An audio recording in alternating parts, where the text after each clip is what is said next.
ચાતુર્માસમાં લીધેલા નિયમો 4 મહિના સુધી ટકી રહે એના માટે શું કરવું જોઈએ?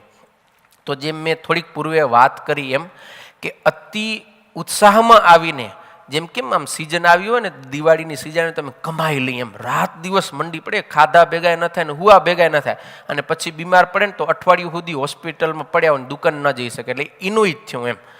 તો ચાતુર્માસની અંદર વિશેષ ફળની પ્રાપ્તિ થાય છે, એક ભજનની સિઝન છે, એમ જાણીને આપણે અતિ ઉત્સાહમાં આવીને વધારે પડતા જો નિયમો લઈ લઈએ તો એને ટકાવવામાં આપણને બહુ તાણ પડી જાય છે.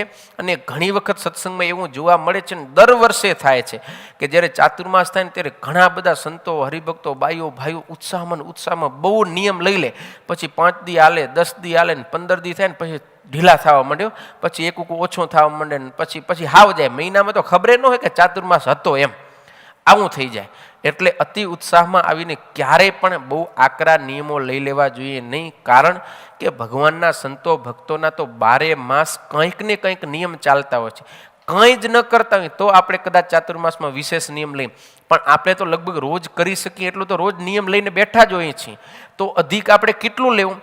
તો કે જો રોજ કરતા જોઈએ તો અધિક આપણે ઓછું લેવું. હા, કાંઈ જ ન હોય તો પછી વારે લેજો, હા ઓછું ન લેતા તો પછી માપસર લેજો 4 મહિના.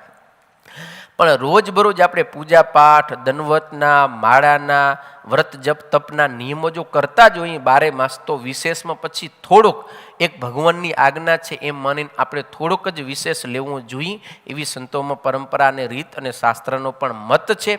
અને ખાસ આપણે જે કંઈ નિયમ લઈ એ 4 મહિના સુધી આપણે હલાવવાના છે એ વિચાર રાખી, આપણો જે કંઈ વ્યવસાય હોય, બિઝનેસ હોય, ધંધો હોય, એને ધ્યાનમાં રાખી, પરિવારને ધ્યાનમાં રાખી, આપણા શરીરના સ્વાસ્થ્યને ધ્યાનમાં રાખી અને 4 મહિનાનો લાંબો સમયગાળો છે એને ખાસ ધ્યાનમાં રાખી અને પછી આપણે જો નિયમ લેશું તો આપણને 4 મહિના સુધી નિયમ ટકાવી રાખવામાં કાંઈ વાંધો આવશે નહીં. ચોક્કસપણે આપણે એ નિયમ ટકાવી શકશું.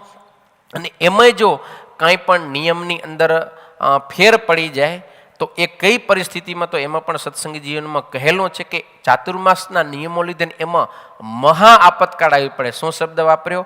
મહા આપતકાળનો સમય આવી પડે તો પછી દેશકાળ અને પોતાની શક્તિ પ્રમાણે વર્તવું. બાકી ભગવાન આપણા ઈષ્ટદેવ છે એ અંતર્યામી છે, એ બધું જાણે છે. આવી રીતે સતાનંદ સ્વામી લખ્યું છે, સમજ્યા ને? 42મા અધ્યાયનો 9મો શ્લોક છે, જોઈ લેજો તમે. એટલે મહા આપતકાળ જેવો સમય આવી પડે, જેમ કે આપણે કાંઈક નિયમ લીધા હોય કે દરરોજ અમે મંદિરે દર્શન કરવા જાશું અને પછી આ કોરોના વાયરસ આવી પડે ને મંદિરો બંધ થઈ જાય તો આપણે મંદિરે જઈ શકીએ નહીં, તો એ એક આપતકાળ આવી પડ્યો કહેવાય. અને પછી સમયને અનુસારે, આમાં કીધું ને દેશ અને કાળ, એને અનુસારે આપણે પછી વર્તવું. તો સમયને અનુસારે આપણે નથી જઈ શકતા મંદિરે તો ભગવાન અંતર્યામી છે, એ બધું જાણે છે.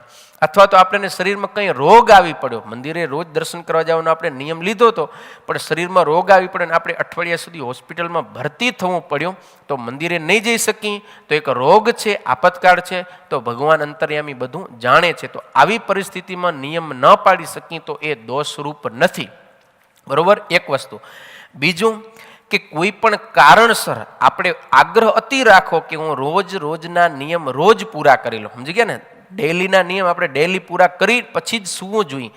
પણ કોઈ કામમાં આપણે વ્યસ્ત થઈ ગયા કે સ્વાસ્થ્ય થોડુંક આપણું લડથડી ગયું ને આપણે આજના નિયમ આજે પૂરા ન કરી શક્યા, એવી જ પરિસ્થિતિમાં પછી આજના નિયમ આપણે આવતીકાલે કરીને પણ આપણે રોજના નિયમો છે એ પૂરા કરી લેવા જોઈએ.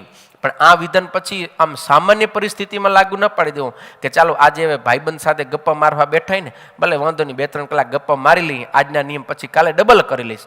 આવી પરિસ્થિતિમાં નહીં, કરવાના જ છે પણ ન મળ્યો સમય, ન થઈ શક્યા તો પછી તમે બીજે દિવસે નિયમ પૂરા કરી લો તો પણ દોષરૂપ નથી. આગલા દિવસના આપણે પાછલા દિવસે કરી શકીએ છીએ. તો આવી રીતે 4 મહિના સુધી આપણે નિયમો ટકાવવા જોઈએ.